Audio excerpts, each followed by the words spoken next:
Bien, amados hermanos, usted dirá, pero pastor, ¿qué tiene que ver este pasaje que usted ha leído con el testimonio, ¿no? ¿Qué tiene que ver? Les traigo esto porque esto es algo histórico, gloria al Señor, algo que ha quedado registrado para que podamos entender que de Dios nadie se va a burlar. Nadie, hermano. A ver, nadie se va a burlar del Señor. Estamos viendo dos generaciones en diferentes tiempos, en diferentes siglos, épocas, que sufrieron el flagelo de su mala condición. Una condición de vivir sin considerarle a Dios. Y querían vivir en el placer. Querían vivir en la concupiscencia. Querían, hermanos, tener 2, 3, 4, 5 mujeres, ¿no? Y otros querían tener 2, 3, 4, 5 maridos. Y no contento con eso, en los tiempos de Lot, se cansaron de tener una relación sexual con una mujer. Entonces dijeron, no, ahora queremos tener relaciones con hombres y mujer con mujer. Y no querían considerar a Dios. Se les predicó a ellos también. Muchas veces se les habló, pero ellos le dieron la espalda. Y como dice la palabra en el libro de Romanos, en el capítulo 1, va a llegar un tiempo que va a venir la retribución de vida a tu extravío. En otras palabras, un día tu pecado te va a pasar factura. Un día te va a pasar factura. Y a veces uno ignora esas cosas. Uno toma en poco estas cosas. Uno cree que todo está bien, que todo está tranquilo, que nada pasa, y quiere seguir viviendo de espaldas a Dios. Pero un día va a pasar la factura a esa mala condición de vida. Y eso es lo que pasó conmigo. Yo nunca he sido un joven o una persona en aquellos tiempos joven que he caído en la droga. Yo no sé nada de eso. Yo no sé qué es la droga, quizás un día por una curiosidad, pero siempre rechacé. Quizás por los principios, los valores, la enseñanza que me dio mi madre. Porque yo tuve una madre docente, profesora, educadora. Y eso yo entiendo, quizás, porque al final, a mis 15 años, mi madre se murió. Bueno, con papá no viví porque él me abandonó. Cuando ya tenía uso de razón, ya no estaba en casa. Y cuando tengo 10 años, él muere. Y a los 15 años de edad, mi madre muere. Me quedé huérfano.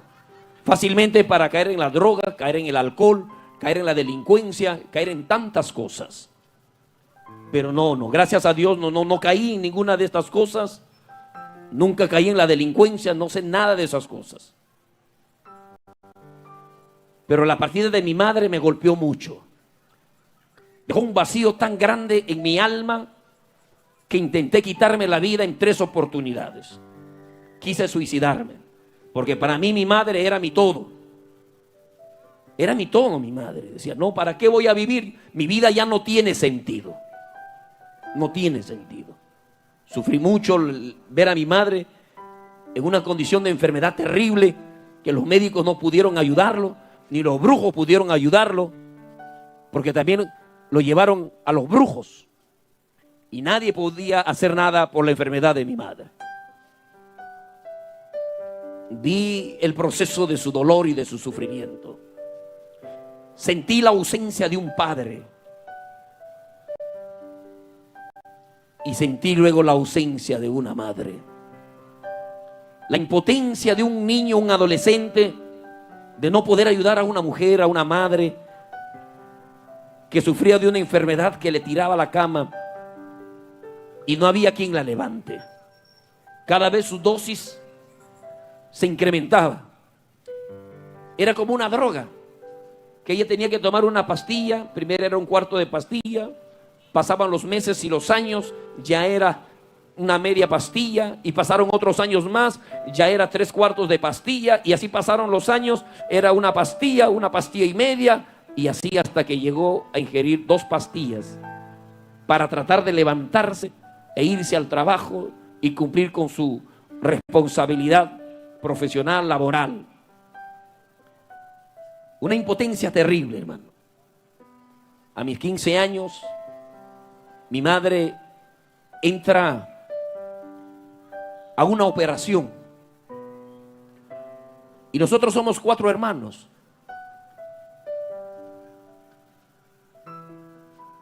Y mis hermanos dijeron, pero mamita, hay que pasar la Navidad. Hay que estar juntos. Porque ella ya tenía que internarse para ser operada. Entonces ella decidió pasar con nosotros. Me acuerdo que se tomó sus 2 pastillas. Hasta ahora lo tengo el nombre marcado. La pastilla se llamaba Oradexón. Se tomó 2 pastillas de Oradexón para levantarse y estar ese día por Navidad con sus hijos y pasarlo bonito, pero ya no pudo levantarse. Las pastillas no pudieron hacer efecto en ella. Y me acuerdo que me acosté a su costado y ella empezó a llorar. Y me empezó a hablar mucho, me empezó a dar muchos consejos. Yo era el último de mis hermanos. Los mayores ya tenían familias, ya tenían sus hogares. En ese momento mi madre empezó a llorar y me dijo, estoy muy preocupada por ti, Miguel.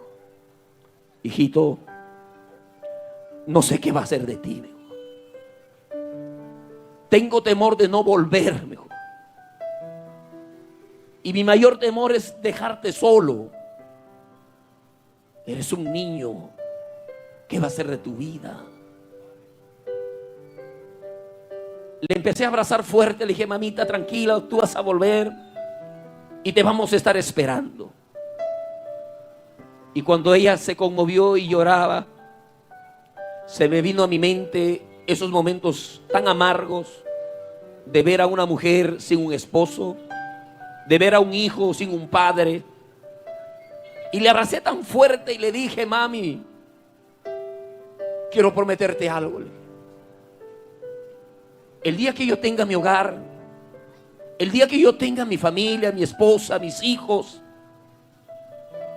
yo nunca los voy a dejar.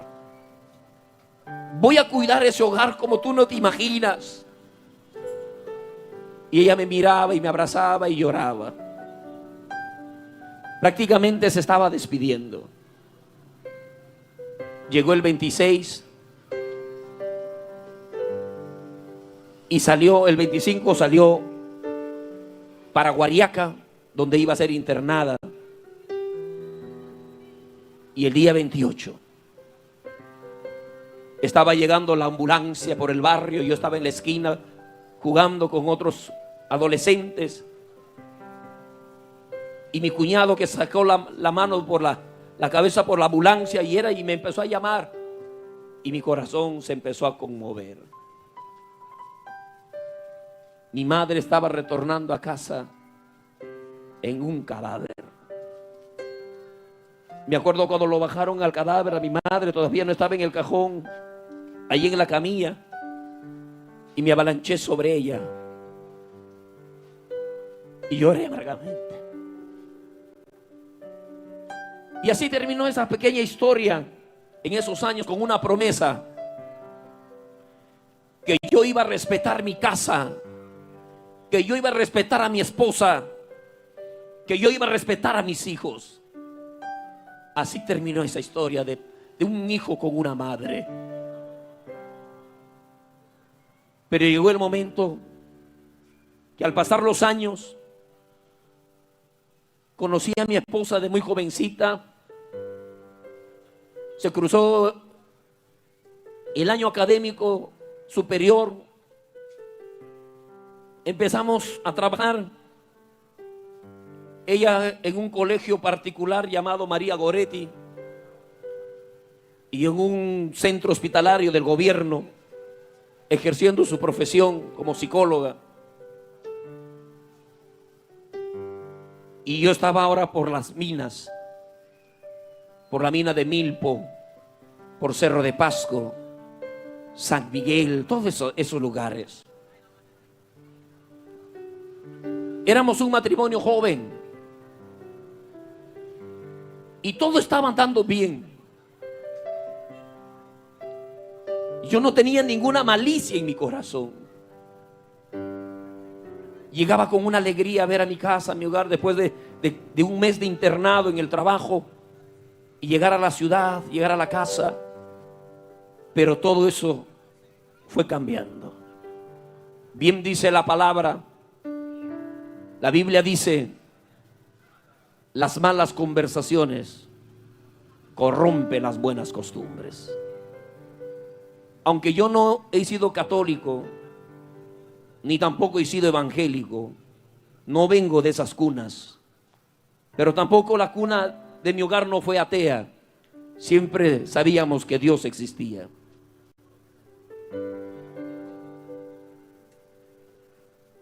Mi vida empezó de un momento a otro a dar un cambio. De ser un joven noble, sencillo, respetuoso, con qué amor llegaba a la casa. Pero ahora, con los amigos, con los ingenieros, vamos a tomar, estamos metidos en esta mina, matándonos. Hay que disfrutar, hay que bailar, hay que divertirnos. Y así empezó. Ahora empezó la diversión. Y eso se agravó. Ya no solamente la diversión era con los compañeros del trabajo, sino cuando yo salía de mis días libres, quería divertirme con mis amigos del barrio, los amigos que teníamos. Al principio mi esposa, como me miraba un poco raro, mi cambio. Pero luego ella diagnostica y dice: tu situación se está haciendo crónica, Miguel. Y yo le dije: tú estás loca, le dije. ¿Cómo vas a decir así? Yo no soy ningún alcohólico. Yo no soy ningún borracho. Yo no me considero así. Pero Miguel, tú cada vez que tienes un día libre, lo que quieres es tomar, lo que quieres es bailar, y te desaparece. Empecé a desaparecerme de la casa. Llegaba de mis días libres y me desaparecía 2, 3, 4 días, y solo volvía de nuevo para tomar la maleta y volverme a mi centro laboral. Y eso no quedó así, hermano. Eso me arrastró al pecado del adulterio. Sin darme cuenta, rompí la promesa que le hice a mi madre. Que un día yo le dije, aquel día, que yo nunca iba a defraudar mi hogar, que yo no iba a cometer el error de mi padre. Y ahora estaba quebrantando ese pacto, ese compromiso que hice con mi madre. Por dentro había un remordimiento, porque yo no quería llevar esa vida. Yo no quería ser infiel a mi esposa, a mi hogar. Para mí no es fácil contar esto, porque a mí no me criaron para vivir así.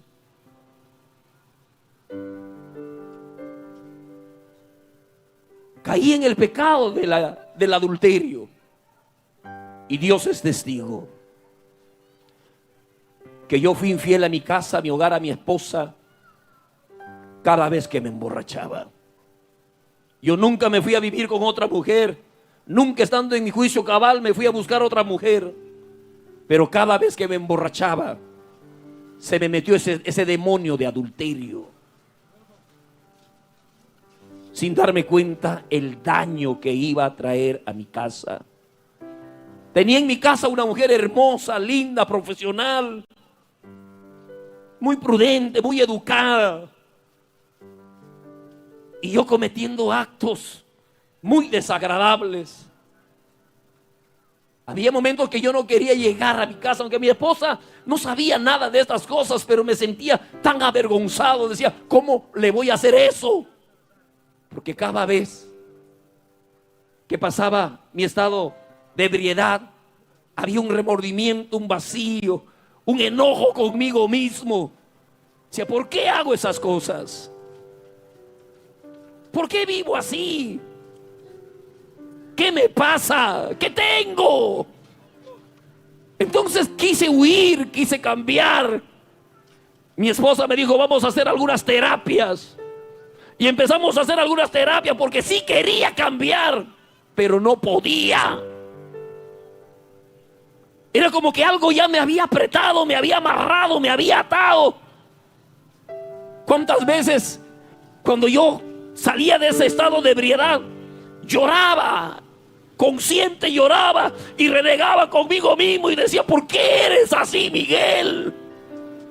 ¿Qué te pasa? ¿Qué sucede contigo? Y esto se iba empeorando hasta que empecé a ser atormentado por una voz. En aquel momento todavía no nos habíamos ido a sacar ningún examen, porque mi historial clínico está en el IMSS en aquellos años. Hoy es salud. Todavía no teníamos ningún examen, pero había una voz que me atormentaba y me decía: Miguel, tú tienes VIH, tú tienes SIDA. Yo me atormentaba, me desesperaba. Yo no podía hablar con nadie acerca de este tema. Si alguien por ahí me hablaba de este tema, yo tenía que levantarme, porque para mí era algo terrible, porque lo sentía dentro de mí. Y muchas veces traté de tocarle el tema a mi esposa concerniente a esta enfermedad del SIDA, del VIH, porque el SIDA es producto de este virus del VIH, ¿no? Esta enfermedad donde el VIH empieza a consumir todo tu sistema inmunológico, te quita tus defensas.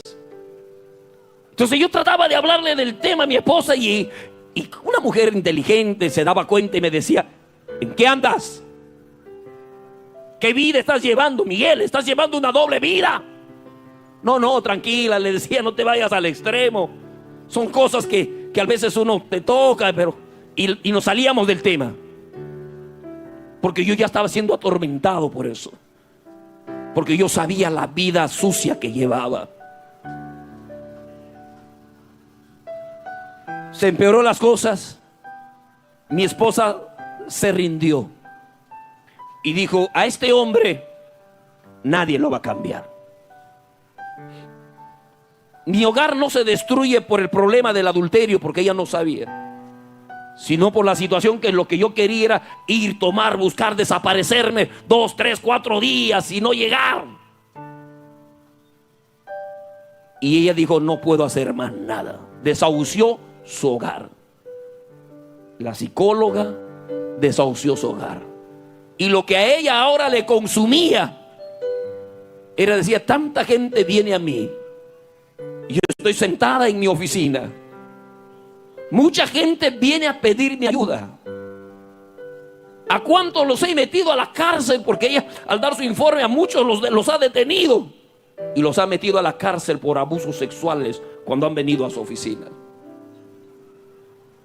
Y ahora ella decía: trato de ayudar a tanta gente y ahora nadie me ayuda a mí. No puedo hacer nada por mi matrimonio. He tratado de ayudar a este hombre, pero no se deja ayudar.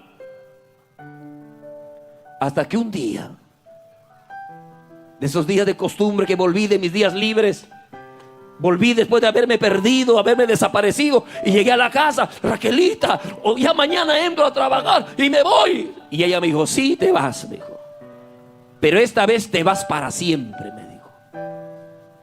Y cuando me doy cuenta, lo tenía mi ropa envuelta en maletas, lo tenía. Me dice: ahí está toda tu ropa, llévatelo, ya no te quiero volver a ver. Pero Raquel, no te quiero volver a ver, lárgate, estoy cansada de ti, tú no me valoras. Pero mira, y no quiso nada. Empezó a estar muy histérica. Hermanos, la psicóloga se estaba locando en ese momento, porque como yo quería explicarle algo, no, y me agarró la maleta y me tiró. Y yo quería irle: ¿pero qué te pasa? Y abrió la puerta, hermano, ahí. Abrió la puerta y me sacó una maleta, me sacó la ropa, me botaba como una loca. Y me empujaba: lárgate, lárgate, vete. Y lloraba, ella lloraba en su impotencia, en su enojo, en su cólera. Lloraba porque ella no pensó terminar así con su hogar. Porque el día que nos hemos casado, nos hemos unido pensando surgir, tener un hogar hermoso, hijos hermosos, tener lo necesario, tener la comodidad. No hemos pensado un día destruirlo, porque nadie se casa pensando en separarse. Y su impotencia lloraba, su cólera, su enojo.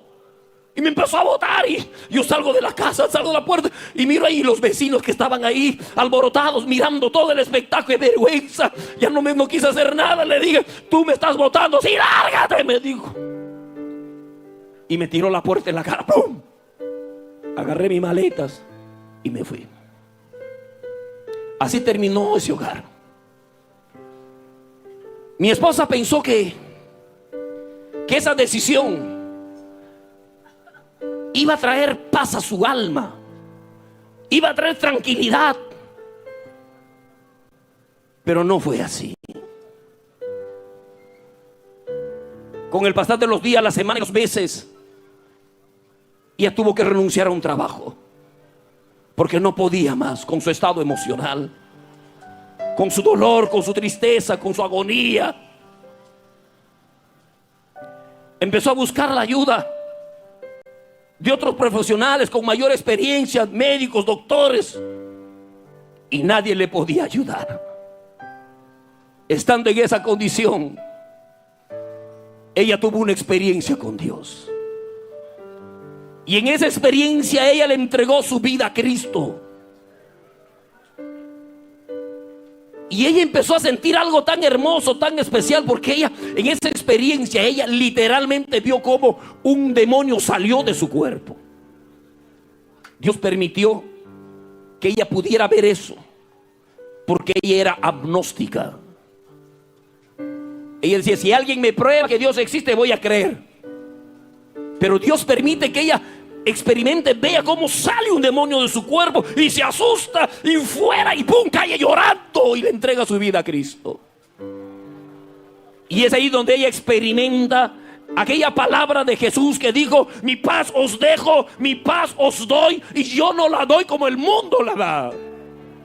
Porque ella decía: ¿por qué tengo una tranquilidad? ¿Por qué tengo una paz dentro de mí? Si mi hogar no está restaurado, mi esposo no ha vuelto, no sé qué será de él, pero tengo una paz, tengo una tranquilidad. Porque es la paz del Señor, es la presencia de Dios cuando viene a morar en el alma, en el corazón de una persona. Y luego Dios empezó a tratar con ella y se afirmó en estos caminos. Empezó a escuchar muchos testimonios de locos libertados, de drogadictos libertados que estaban sumergidos 18, 20 años en la droga, y cómo Dios en una noche los libertó. Todo eso le sacudió mucho a ella, y se afirmó en los caminos de Dios, y se agarró de las palabras, de la promesa que dijo: sé salvo tú y serás salvo toda tu casa. Y un día, en una escuela dominical, el pastor hizo un llamado al altar y dijo: pídele un milagro a Dios. Y ella le dijo: Señor, hazlo volver a mi esposo, restaura mi matrimonio. Y Dios lo escuchó. Y un día yo volví a casa, después de muchos meses. Toqué la puerta de mi casa con mucho temor, esperando que va a salir la loca y me va a insultar y me va a gritar y me va a botar. Pero para mi sorpresa, que cuando ella abre la puerta, al verme, sintió una emoción tan grande que me dijo: ¡Miguel! Y cuando ella reacciona así, yo me quedé tranquilo, porque yo también fui un poco a la defensiva, porque si esta loca me vuelve a botar, me vuelve a largarme, yo me doy la vuelta y me retiro. Pero cuando yo veo que ella se emociona: ¡Miguel! Y yo digo: esta mujer no puede vivir sin mí. Pero no era tanto eso lo que ella estaba sintiendo, sino que ella le había pedido el milagro a Dios. Y ahora yo había vuelto a casa. Y no volví cristiano. Yo no sabía nada del evangelio. Y ese día Mi esposa le dio una oportunidad a su hogar, pero ya no le dio sola, ni con su profesión, sino le dio una nueva oportunidad con Cristo. No fue fácil para ella. Ahora ella va a la iglesia, se consagra, tiene experiencias con Dios, y un esposo que no quiere saber nada de Dios. A un esposo que no le entra por ningún lugar el evangelio. Un día me llevó a la iglesia, me senté en la última banca, y luego cuando salí criticando y murmurando todo, cuestionando todo. Y le dije a mi esposa, yo no sé, ¿verdad, Raquel? Le digo, tú estás vuelto loca, le dije. Creo que tu profesión te ha vuelto loca, le dije. Yo no entiendo cómo tú estás metido en medio de todas esas personas que levantan su mano, gritan, dicen aleluya, lloran sin que nadie les pega. Yo no entiendo esas cosas. Para mí es una locura. Pero tú, no sé, ¿qué te pasa? Le dije. Y ella se sintió muy mal y me dijo, ¿por qué eres así? Me dijo, pero no entiendo, mira lo que pasa. Y yo, no me entraba por nada. Y hablé muy mal, que no quiero traerlo a memoria. Muy mal de las cosas de Dios y del pastor aquella noche. Pero la fuerza de Dios es más poderosa que las obras de las tinieblas, hermano. Y un día Dios también se reveló a mi vida y le entregué mi vida a Cristo. Mi hogar se restauró. Ahora los dos éramos cristianos. Me anoté a la doctrina para bautizarme. Pasaron unas 3 doctrinas porque yo seguía trabajando en la mina y no estaba muy constante en la iglesia. Al final, después de 3 doctrinas, me bautizo. Tomo la victoria de descender a las aguas bautismales un sábado por la mañana. Un domingo, mi santa cena. Y el día lunes, mi esposa me dice, Miguel, vamos al seguro o al IMSS en ese tiempo para recoger mis análisis. Venía ya nuestro segundo niño. Ya teníamos a la mayorcita. Ahora venía el segundo, estaba ahí en el vientre. Y también me han sacado el examen de ELISA, me dijo. Y cuando ella me dice que le han sacado el examen de ELISA, yo me preocupé. Y inmediatamente me llené de temor, me llené de miedo. Y le dije, ¿sabes qué? Tú vaya a recoger los análisis, yo te espero aquí con la bebé. No, pero acompáñame. ¿A dónde vas a ir si no hay nada que vas a hacer? Por favor, Miguel. No, Raquelita, vaya tú sola. Le dije, no, y en eso que no, y así, ya, vamos, le dije. Y fuimos al hospital. Y la gente entraba al consultorio de la doctora, salían, entraban, 5 minutos, 10 minutos, salían. Y en eso le llaman el turno a mi esposa. Y yo me quedo con mi hija afuera, con una pequeñita de 2 añitos.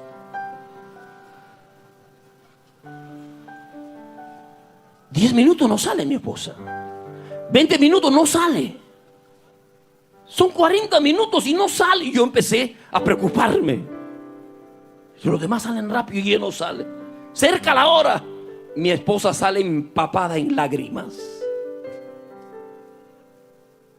Llamaron a psicólogos, llamaron a especialistas. Entraron después, cerca de 1 hora, sale mi esposa con lágrimas, así llorando. Y en ese momento, cuando yo le miro, ¿qué pasó? Le dije, ¿qué tienes? Y me dice, Miguel, todo salió positivo. Era el momento que ella se estaba enterando que yo le había sido infiel.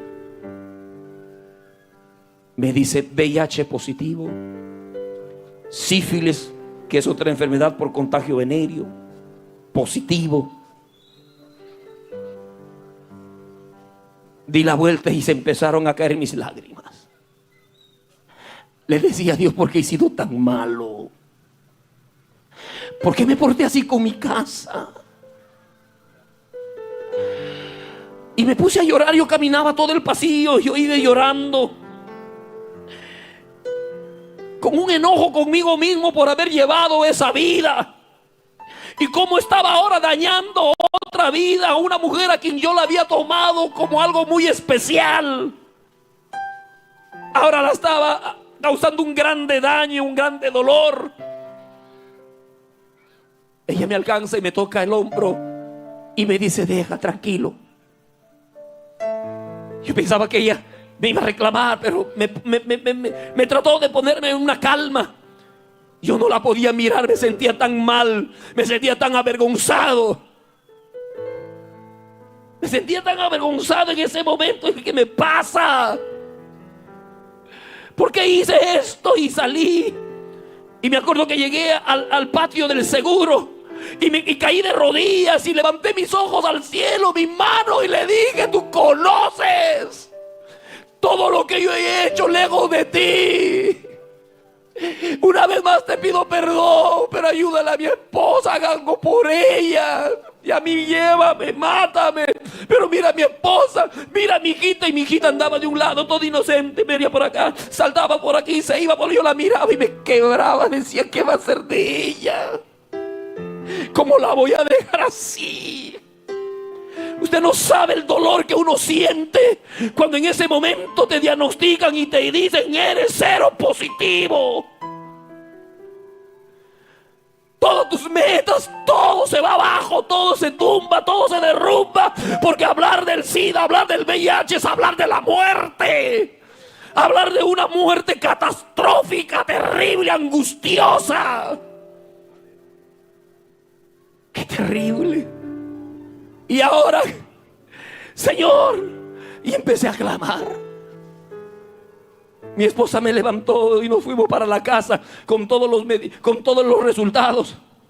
Y mi esposa no quería que le diga a nadie nada. No le vayas a decirle a nadie, ni a la familia, ni a los hermanos, ni al pastor, a nadie. Me prohibió hablar de este tema. Porque ella decía que cuando ellos sepan, mi familia, tu familia, sepan que estamos con esta enfermedad, nadie va a querer compartir una comida, un cubierto, un vaso con agua. Aunque por esos medios nadie se contagia. Pero el mismo hecho de saber que alguien está con VIH, como que causa un temor, como que hay un cierto rechazo. Por eso cuando alguien está infectado con VIH, su responsabilidad es, cuando va al peluquero, decirle: por si acaso, amigo, yo tengo VIH. Eso es su responsabilidad. Cuando va al dentista, tiene que decirle: amigo, por si acaso, yo tengo VIH. ¿Y usted cree que eso es fácil? No es fácil, hermano. ¿Usted cree que esto puede tomarlo a la ligera? ¿Usted cree que no, que conmigo no pasa nada? Porque bueno, él no se supo cuidar. Pero yo sí me cuido, yo siempre uso preservativo. A mí bien difícil que me venga el VIH. ¿Tú no sabías que el preservativo o los guantes quirúrgicos son 6 veces más grandes que el preservativo? Y el virus del VIH pasa como si nada de sus guantes quirúrgicos. ¿Usted sabía que el VIH es... o el espermatozoides es 430 veces más grande que el virus del VIH? ¿Y cuántas personas han quedado embarazadas usando preservativo?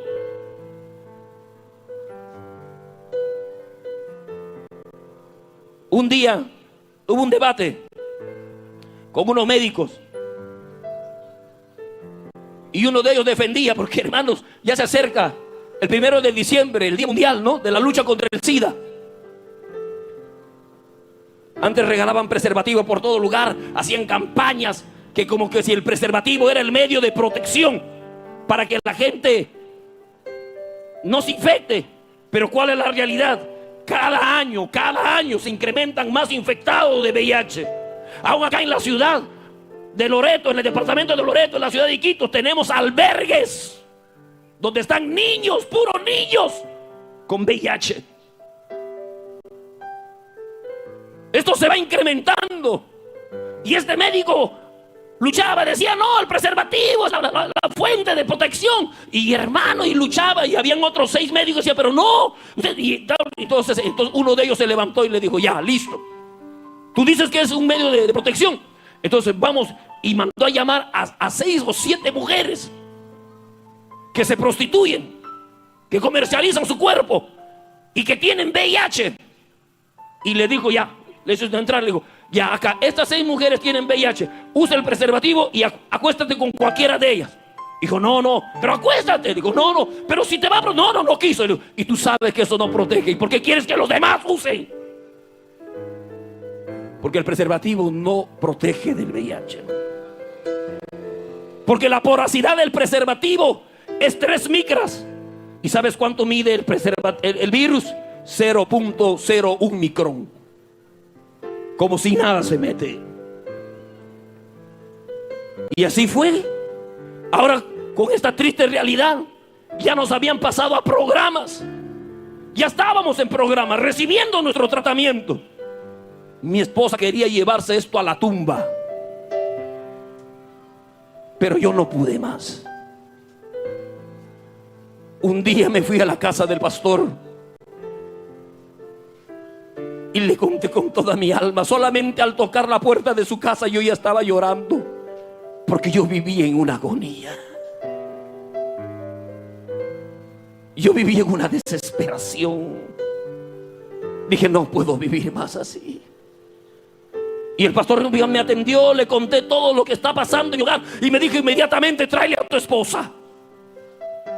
Y la fui a llevar y ella me dijo, ¿qué pasa? El pastor nos está llamando. Y me dijo, ¿le has contado? Sí, le dije.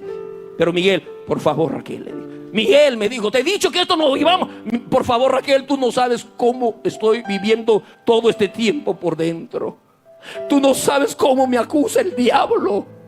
Tú no sabes lo que está pasando por mi mente, por el daño que he hecho. Por favor, acompáñame. Y me acompañó. Y cuando estábamos ahí, sentados recibiendo la consejería, el pastor me dice, Argandoña, tú sabes de dónde Dios me ha sacado. Tú sabes que yo he salido de una secta satánica. Y yo un día, Argandoña, me dice, un día yo saliendo de esa secta satánica allá en los Estados Unidos, California. Yo salía de una secta satánica, de una misa negra. Cuando yo salí de esa secta satánica, Argandoña, yo vi a un hombre que estaba en un torreón allá en California, en los Estados Unidos. Y este hombre estaba ahí gritando a los 4 vientos. ¿Y sabe qué decía? Que Cristo le había sanado de SIDA.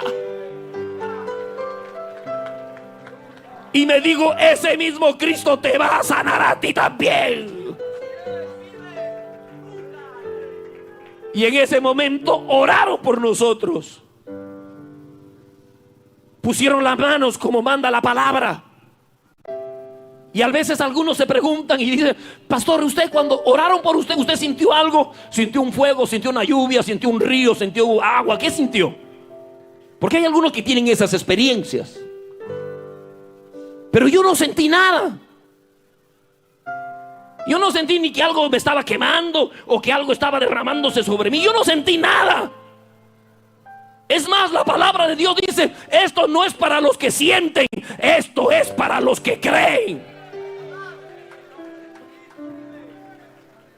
Y oraron por mí y por mi esposa. Teníamos todos los medicamentos, los análisis en las manos. Y al tiempo de retirarnos, ya estábamos ya saliendo de la casa del pastor. Y él me llama y me dice, Argandoña, ven para acá, me dijo. Sí, pastor, le digo. ¿Qué tienes en esas bolsas? No solo los medicamentos, porque eran medicamentos también del sífilis y de todo el tratamiento que estábamos llevando. Y entonces él agarra la bolsa de medicamentos. Estos medicamentos, me dice, se quedan conmigo. Porque a ustedes ya los ha sanado Dios. Y quiero que mañana mismo vayan y saquen sus nuevos análisis. Solicítenlo ahora. Y así fue. Fuimos al día siguiente a sacar los nuevos análisis. No quisieron, nos trataron muy mal. Me dijo, ¿por qué quieres sacar nuevos análisis? Y yo le dije, porque han orado por nosotros. Se empezaron a reír. se empezaron a burlar. Dijo, no lo han orado y me han dicho que yo ya estoy sano. Y por eso quiero unos nuevos análisis. A mi esposa le llamaron la atención porque ella, como psicóloga, parte también del área de salud. Le dijeron, usted está actuando como una ignorante, etcétera. La humillaron muy feo. Pero nuestra persistencia hizo que se soliciten unos nuevos análisis. Y nos sacaron los nuevos análisis. No nos entregaron de inmediato, pasaron unos días. Y cuando volvimos a recoger los análisis con mi esposa, estábamos en programas. Ya estábamos nosotros en programas recibiendo ahí el tratamiento. Entramos a programas y nos llama la señorita y dice, bueno, han llegado sus nuevos análisis, pueden verlo. Y en eso mi esposa toma los análisis, empieza a leer y empieza a llorar. Ella empieza a llorar. Y en ese momento yo tomo, porque ella no decía nada, solo lloraba. Y entonces yo tomo los análisis y empiezo a mirar y decía, VIH negativo, sífilis negativo, todo había salido negativo. En ese momento, hermano, levanté un grito, dije, gloria a Dios, señorita, Dios hace milagros. Le dije a la señorita, movía su cabeza nomás. Me volví un loco, salí corriendo, le fui a buscar al pastor, le conté, le entregué los nuevos análisis y él también, gloria a Dios. Y desde ese momento se empezaron a hacer campañas. Empezaba a testificar en plazas, por la radio, por la televisión. Hermano mío, por donde se abría la puerta me llevaban a testificar. Me entrevistaban cómo había sucedido, qué había pasado, si era real, si era verdad. Y empezábamos a testificar por todas partes, hermano. Pero luego empezaron a levantarse algunas voces, aún dentro de la iglesia y fuera de la iglesia. Como nos hacían entrevistas por diferentes lugares. No, los análisis se equivocaron. Y a veces se levantaban hermanos y decían, hermana Raquel, ¿está segura que a usted le sanó Dios o los análisis se equivocaron? Ya estábamos nosotros en programas. Y esas palabras empezaron a carcomer la fe de mi esposa. Y un día así, en una plaza como la que estamos ahora, se había anunciado, así como lo han anunciado ahora por radio, ¿no? Lo han estado soltando, matrimonio sanado de SIDA, ya, igualito lo han estado anunciando. Y cuando yo estoy entrando con mi auto, mi esposa ya como por la esquina, así, digamos así, por la esquina, me dice, detén el carro. Y yo, ¿qué pasa? Y ella se pone a llorar. Y se pone a llorar y yo le digo, Raquel, le digo, ¿qué te pasa, hijita? ¿Te sientes mal? Y lloraba, ¿y qué tiene, mamita? Le digo, nos están esperando. El pastor, todos nos están esperando, mamita. ¿Qué te sientes mal? Y me dice, yo no voy a testificarme. ¿Y por qué? Le digo, ¿qué está pasando? No, porque siento que soy hipócrita. Me dijo, ¿hipócrita? ¿Por qué? Le digo, ¿por qué? Porque yo también estoy empezando a pensar que los análisis se equivocaron. Y cuando ella me dice así, me quedé helado. Agarré el volante, puse mi cabeza y en mi silencio empecé a llorar. Y ahí yo estaba llorando en mi silencio y yo le decía a Dios, Señor, yo no le puedo detallar porque nunca lo he hecho. Yo no puedo detallarle a ella la vida sucia y cochina que he llevado, la mataría.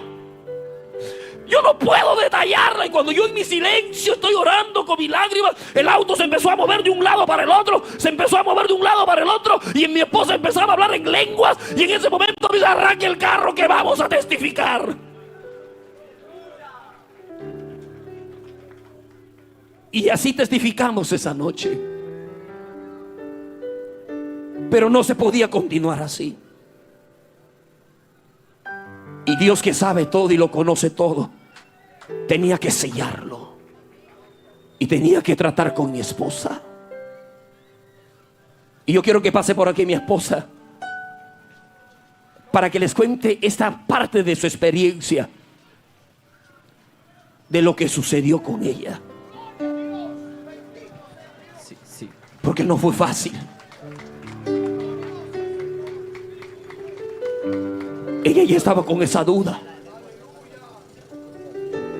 Alabado sea Dios.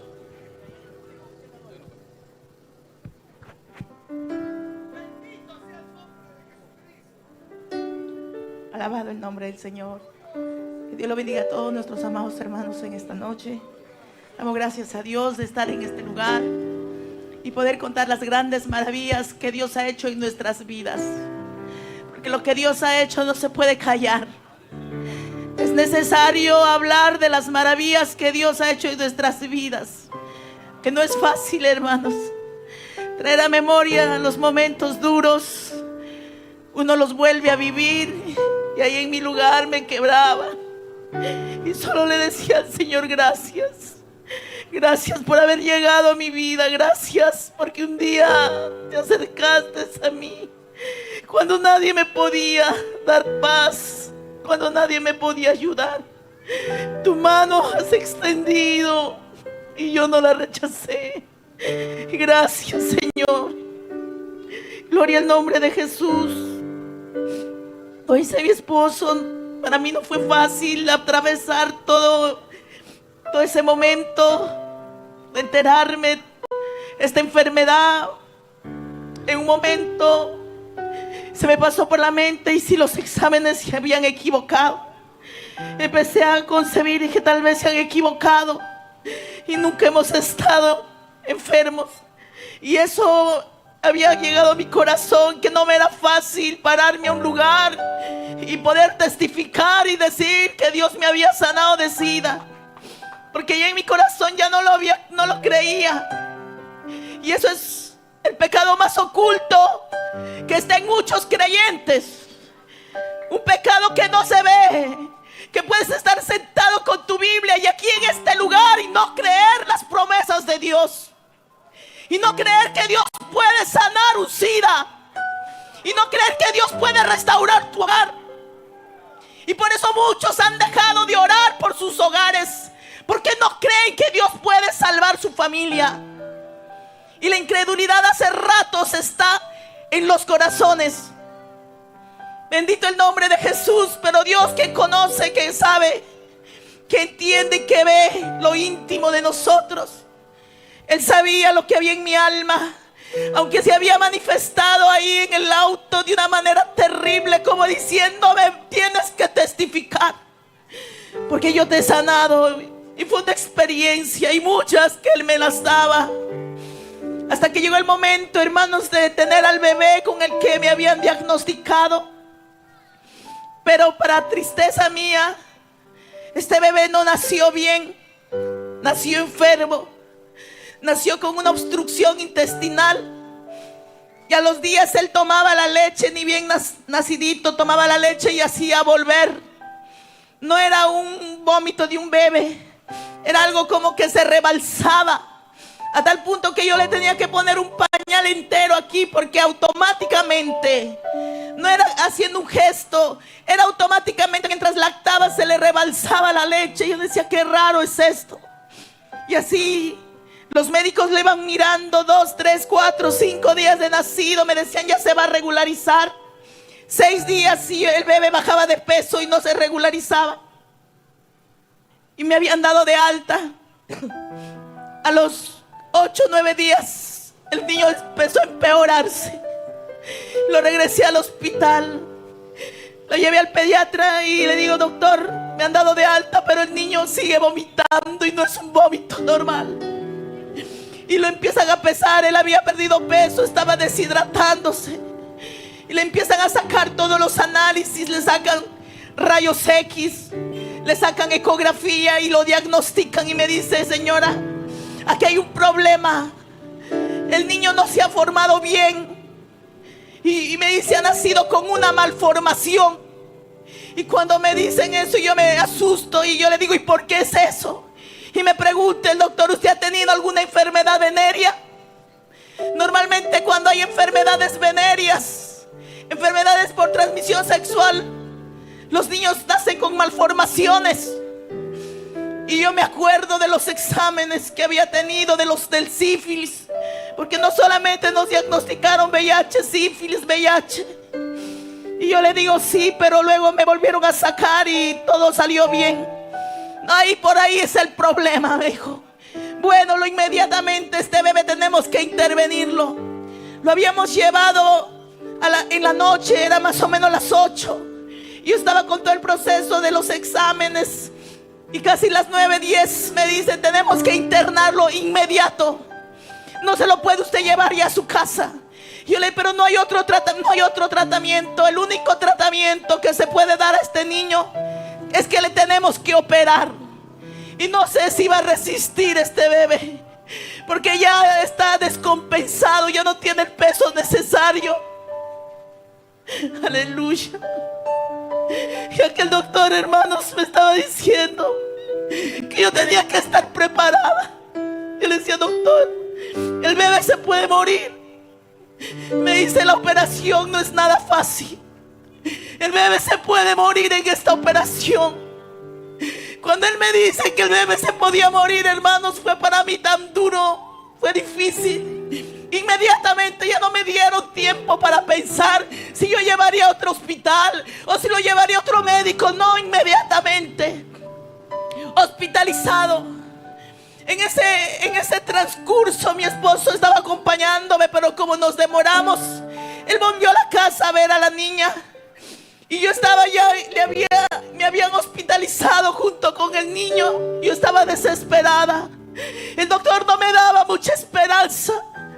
Me decía que tenía que estar preparada si el niño se moría. Yo tenía al bebé en el brazo, yo lo miraba, yo decía: no quiero que se muera. No soportaba que mi hijo se iba a morir. Entré, hermanos, ya a hospitalización. Y recuerdo que me dieron la cama del niño. Camita número 9. Me dice: sácale toda la ropa, ponle esta batita. Y ellos iban a traer ya para que pongan, hermanos, el suero y lo alisten para que el niño entre a la operación. Cuando yo lo empiezo a poner en aquella cama, empiezo a sacarle la ropa al niño para ponerle la bata, yo me acordé de los testimonios. Empecé a traer a memoria que Dios había sanado a tantas personas en la iglesia. Y yo decía: Señor, si tú has sanado a tantos enfermos, y yo he escuchado tantos testimonios, ¿cómo tú no puedes sanarlo a mi hijo? Y dije yo ahí mientras lo cambiaba al niño: para ese entonces había una convención en la ciudad de Lima. Todos los hermanos habían viajado. Y yo dije: ¿y si yo me voy a la convención? ¿Y si le llevo al niño ahí y que los pastores oren? Y se me cruzó eso a mi mente. Y en vez de ponerle la bata, ya lo había sacado toda la ropa para poner su bata. Había traído el suero, todo para que el niño ya lo coloque. En ese momento se me pasa por la mente llevarlo a Lima. Llevarlo para que el pastor Rodolfo ore por los pastores pudieran orar en esa convención. Sí, dije: Dios puede hacer un milagro. Yo ya no tenía otra salida. No había un médico que me podía ayudar. En ese momento le empecé a poner la ropa al bebé. Saqué la bata, lo puse, lo envolví. Dije: yo me lo saco de aquí, yo lo llevo a Lima. Como en un instante me bloqueé. Yo no pensé cómo iba a ir, cómo salir. Lo único que en mi mente era: dije, yo me voy a Lima. Y lo saqué, no sé cómo. Yo entiendo que Dios me abrió puertas. Yo solamente miraba para aquí, para que nadie me diga: oiga, ¿a dónde lleva ese niño? Volví, me salí. Empecé a salir por el pasillo del hospital. Me escapé, me salí. Cuando me doy cuenta, yo estaba en la calle llorando. Y me di cuenta que no tenía el pasaje. Yo decía: Dios mío, ¿ahora dónde voy? Empecé a caminar a mi casa.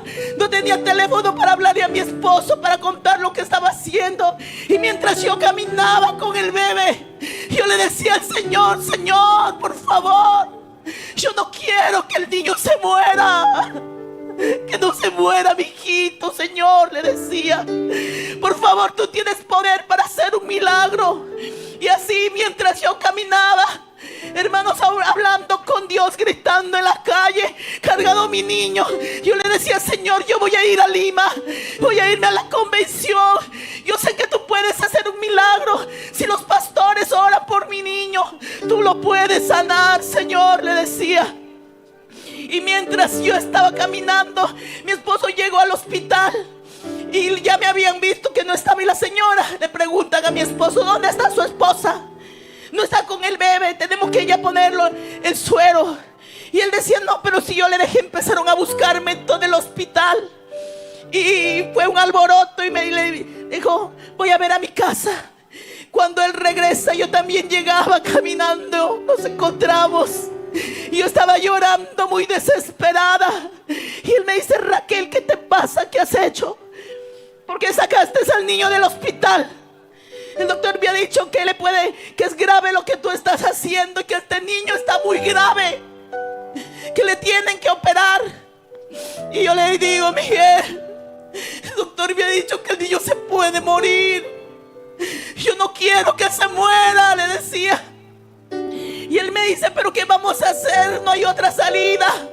Y yo le digo, no, sí hay. Vamos a llevarle a Lima. Vamos, le digo, vamos a la convención. Y me dice, no podemos llevar un niño enfermo en esta condición. Yo estaba desesperada, no entendía. Y yo le digo, no, vamos, por favor. Vamos a la convención, ahí van a orar por el niño. Vamos a pedirle al pastor Rodolfo que ore. Y en ese instante él me abraza y me dice, Raquelita, cálmate. Vamos a preguntar al pastor, a nuestro pastor, ¿qué nos dice? Si él nos dice que vamos para Lima, nos vamos. Pero vamos a hacer lo que él nos diga. Y en ese instante, hermano, ya sería 12 de la noche. Empezamos a llamar al pastor. Le empezamos a insistir para preguntarle qué podíamos hacer. Y el pastor nos contesta, bendito el nombre de Jesús, cuando da gloria a Dios. Y el pastor nos contesta y le dice, mi esposo, pastor, mi esposa le ha sacado a mi hijito del hospital. Tiene que ser intervenido inmediatamente. Pero ella quiere llevarle a la convención. Pásame con tu esposa. En ese instante, cuando el pastor me habla y me dice, hija, yo estaba desesperada llorando. Me dice, hija, ¿quién te ha sanado a ti de SIDA? Cuando me dice esa palabra, hermanos, en mi corazón como que tiembla. Y me quedo como que me estaba confrontando el Señor. ¿Quién te ha sanado a ti de SIDA? Y yo le digo, Dios, pastor, Dios. Ese Dios que te ha sanado de SIDA va a sanar a tu hijo que tienes en el brazo, me dice. Bendito el nombre de Jesucristo. ¿Y dónde está el niño? Vamos a orar, me dice. Tranquila, Dios está en todas partes. No es necesario que tú le traigas al niño. Vamos a orar. Y ahí empezamos a orar por el teléfono. Él me dice, vas a darle de lactar. Y si ya no bota, ya no le lleves. Y si bota, llévale, que Dios se va a glorificar en la operación. Entonces, después de la oración, mi esposo me quería regresar al hospital con el niño. Entonces yo le quería dar de lactar. El niño estaba totalmente dormido. Le levantábamos, no quería recibir. Entonces mi esposo regresó al hospital, porque el doctor le dijo, usted le hace volver a su esposa, o si no, yo lo demando a ustedes por haber sacado un niño con riesgo de muerte. Y la responsabilidad no es del hospital, sino de ustedes. Y él regresó y le hizo firmar. Y le dice, no se lo pueden llevar así, ese niño está grave. Y mi esposo le dije, por favor, mañana a primeras horas yo le voy a hacer volver. Y mi esposa está muy desesperada. Antes del cambio de turno le traes al niño. Y así él regresó. Él me insistió para regresar al hospital. Yo no quería. Yo le decía a Miguel, mira, no quiero ir al hospital. No voy a llevarle al niño al hospital. Y él me decía, Raquel, pero tienes que entender, este niño está muy grave, no lo puedes tener aquí. Y yo le digo, mejor vamos a orar.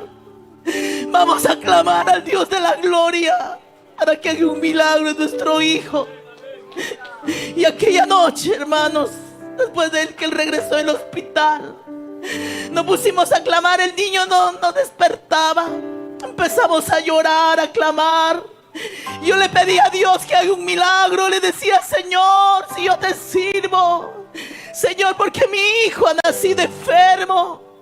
Y así clamando, hermanos, y él me dijo, Raquel, antes de las 6 de la mañana vamos a regresar al hospital. Ya te dije, Vamos a volver. Y yo empezaba a orar y a clamar toda esa noche junto a mi esposo. Yo miraba la hora y era las 5. Y yo le decía: Señor, háblame, dame una respuesta.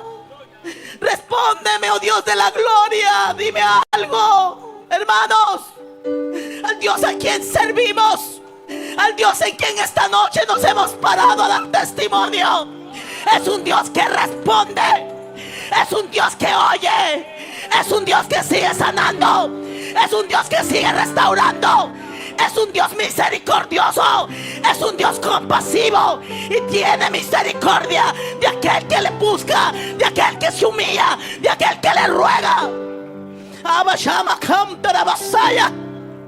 Nuestro Dios es grande.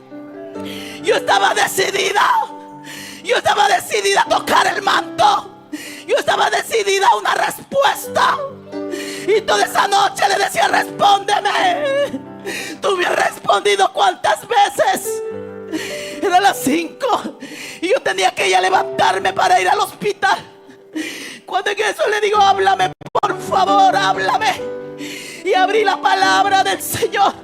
Empecé a leer, hermanos, mientras yo leía la Biblia, escuchando y buscando respuesta, porque esta palabra es vida. Esta palabra es la palabra de Dios. Aquí vamos a encontrar cuántas respuestas. Yo estaba decidida que Él me iba a hablar por medio de su palabra. Y le decía: háblame. Y empecé a leer la palabra. Y Él empezaba a hablarme. Empezaba, y lo primero que empecé a leer, y me dijo: esta enfermedad no es de muerte. Aleluya. Me estaba diciendo: el niño no va a morirse.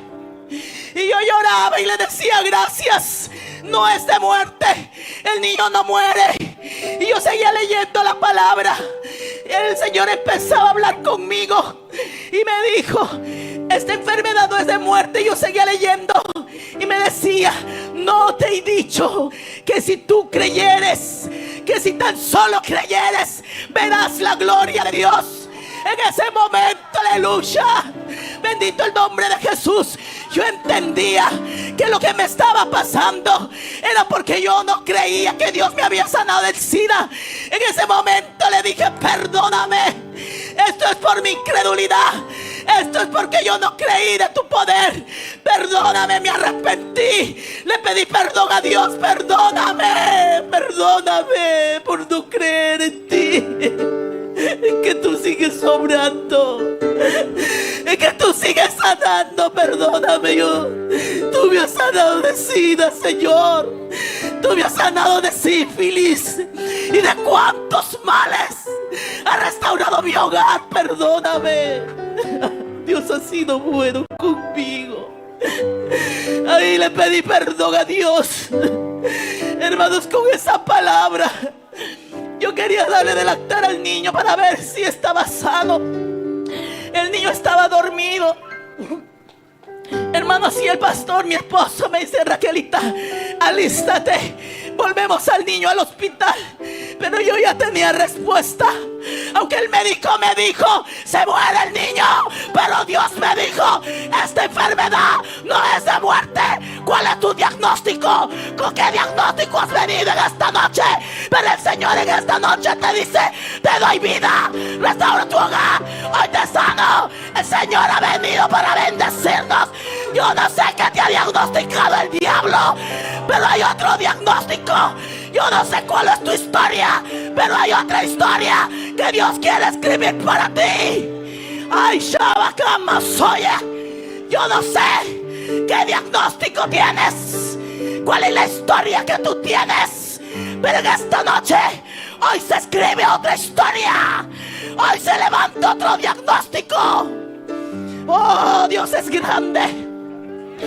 Con ese diagnóstico hay muerte. Yo me vi, el Señor me dijo: no se muere, hay vida, Nauta, Nauta.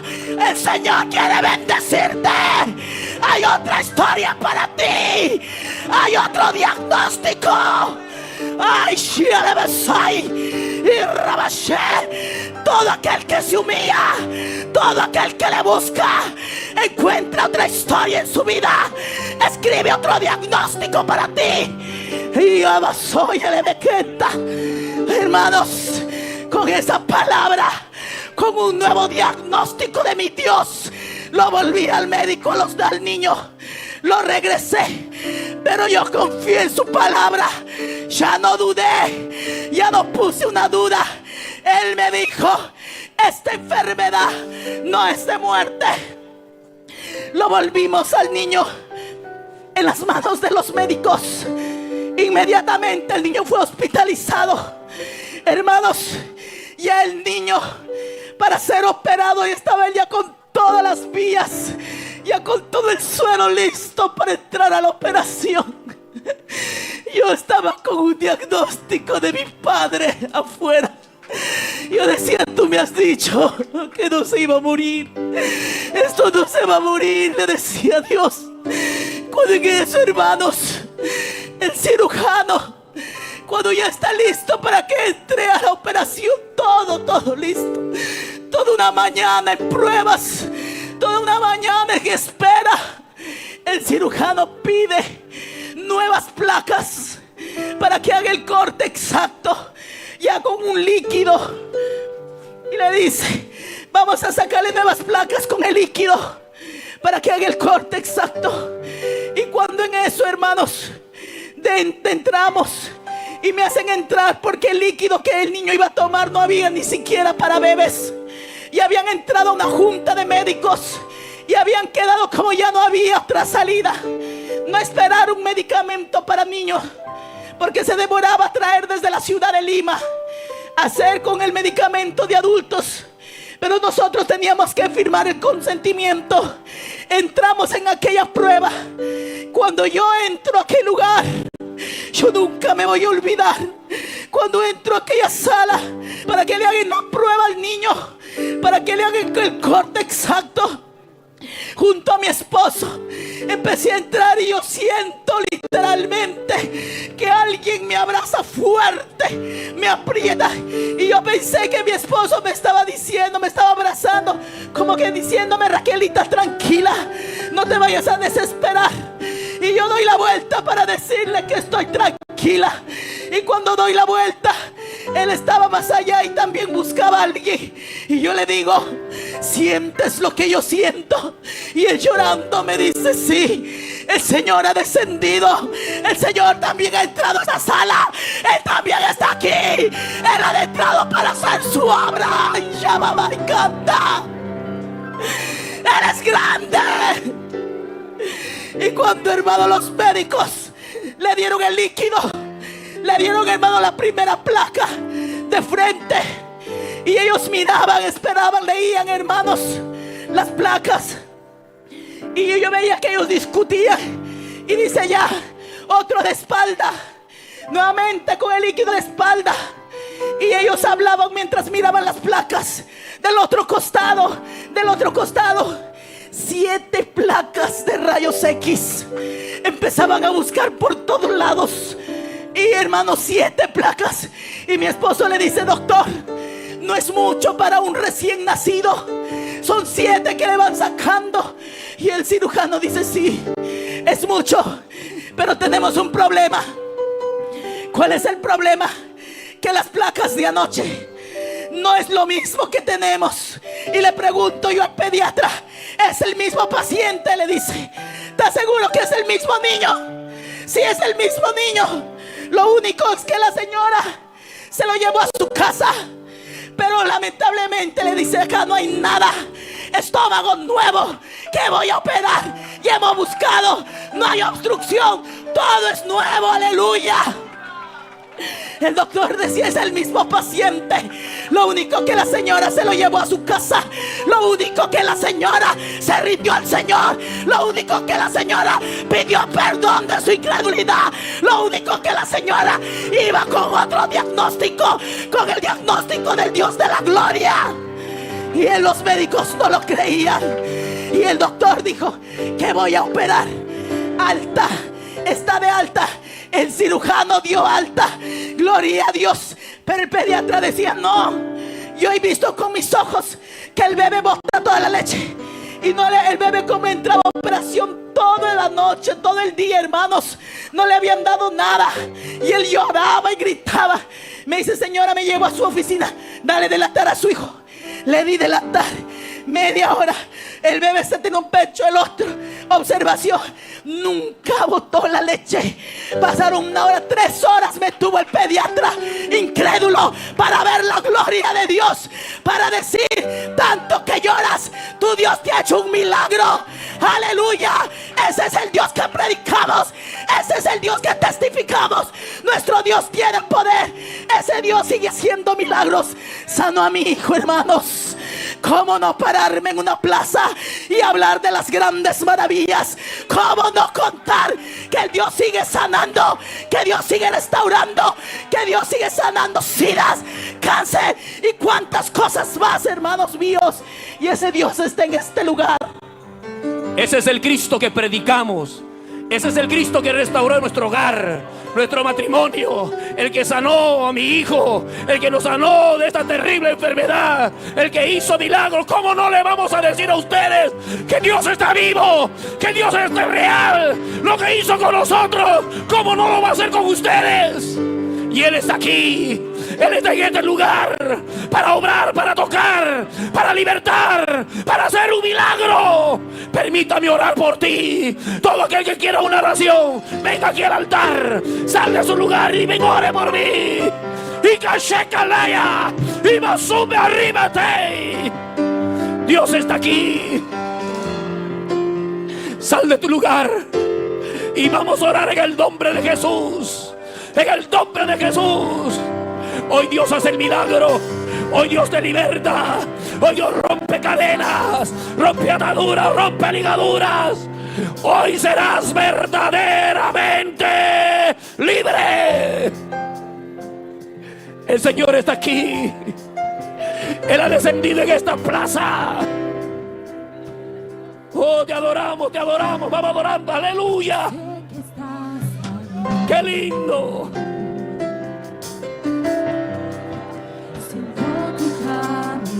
Dale permiso al hermano, dile: permiso, hermano, amigo.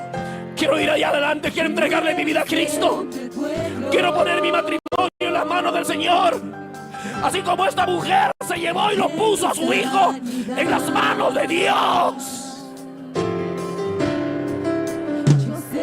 Yo sé que estás aquí, Señor. No importa tu pasado, no importa tu dolor. El Señor está aquí para sanar las heridas de tu alma. Él va a restaurar tu casa, va a restaurar tu hogar, tu matrimonio. ¡Oh, gloria!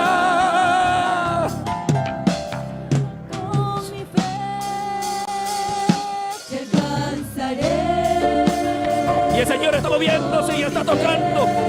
El Señor te está tocando, el Señor te está tocando. El Señor te está tocando y está obrando, está obrando. Oh, te adora mi alma, aleluya. Sigue pasando, sigue pasando. Ven creyendo, no dudes. Cree, Dios está aquí.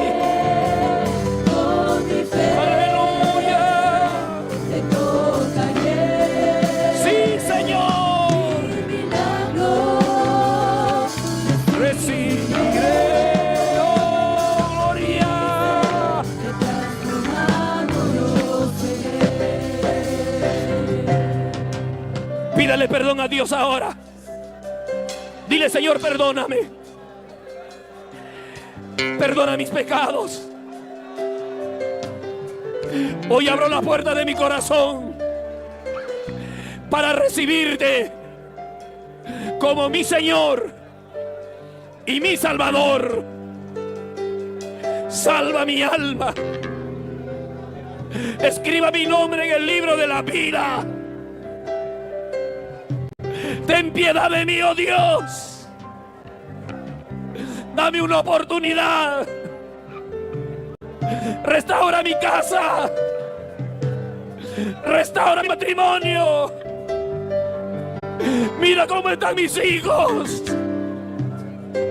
¿Cómo estás sufriendo? Haz un milagro. Tócame. Limpia mi sangre. Dios mío, haz un milagro en mí. La ciencia me ha desahuciado. Nadie puede hacer nada por mí. Me he quedado solo. Me he quedado sola, Señor, perdóname y ayúdame. Y con sus propias palabras, pídale perdón a Dios y dile que te ayude. Pídale el milagro a Dios. Que tu oración salga de lo profundo de tu corazón, porque su palabra dice que un corazón contrito y humillado, el Señor no lo va a rechazar, no lo va a despreciar. Amado Padre que estás en el cielo, y todos los pastores me ayudan, y toda la iglesia levante su mano y me ayuda a orar. Amado Dios, en esta hora, en el nombre de Jesús de Nazaret, Señor, te pido que extiendas tu mano poderosa sobre cada vida que hoy se rinde a ti, que hoy te pide perdón, te pide una oportunidad. Hoy se reconcilian contigo. Extienda tu mano poderosa, Señor. Rompe toda cadena, rompe toda atadura. Reprenda toda obra del diablo, de los demonios, todo espíritu inmundo. ¡Échalo fuera! ¡Échalo fuera! En el nombre de Jesús de Nazaret, suelta las almas de espíritu inmundo ahora. Sal de esos cuerpos ahora. En el nombre de Jesús de Nazaret. La sangre de Cristo tiene poder. La sangre de Cristo tiene poder. Toca, Padre, ahora, toca. Toca el cuerpo enfermo, ese cuerpo desahuciado que no tiene cura. Haz un milagro ahora. Que fluya tu poder sanador, que fluya tu virtud sanadora, aún allá a la distancia donde nos están viendo. Tócalos ahora. Desciende, Espíritu Santo, con tu virtud sanadora. Haz el milagro. Toca ese corazón, el hígado, ese riñón, esos pulmones. Pon tu mano poderosa, Padre. Toca, toca la piel, toca, limpia la sangre, toca el cerebro, toca la columna. En el nombre de Jesús, en el nombre de Jesús, en el nombre de Jesús, el Señor te toca. Él te está tocando, Él te toca. Recibe la sanidad, recibe el milagro. Restaura los hogares, restaura los matrimonios. En el nombre de Jesús, quita, Padre, el dolor del alma, el resentimiento, la agonía espiritual. Dales tu paz, Padre. Dales tu paz en el nombre de Jesús. Pon tu mano en el nombre de Cristo, en el nombre de Cristo. En el nombre de Cristo, en el nombre de Jesús. Está aquí el Señor, está tocando, se está moviendo. Se está paseando el Señor, el Espíritu Santo. Aleluya. Con mi fe, Te tocaré. déjalo que te toque.